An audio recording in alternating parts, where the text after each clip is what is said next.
আজি হকিটোৰ ৰিচিপশ্যন আছে ইয়া ওলাইছোঁ দেখিছে অকণমান আপোনালোককো দেখাম কইনাজনী দেখাম মিস্ত্ৰী কামত লাগি আছে এই দুজনী ওলাইছে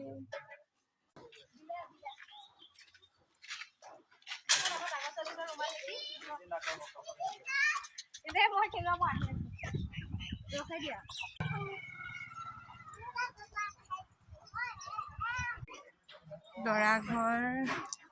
মামী হয় দেই সৰু মামী ন সৰু মামী নে ডাঙৰ মামী মামী হয় বিয়া ঘৰ পালো কইনা ওলোৱাই নাই এতিয়া উলিয়াম আৰু পিছত দেখাম নাই হোৱা ন মই কথা পাতি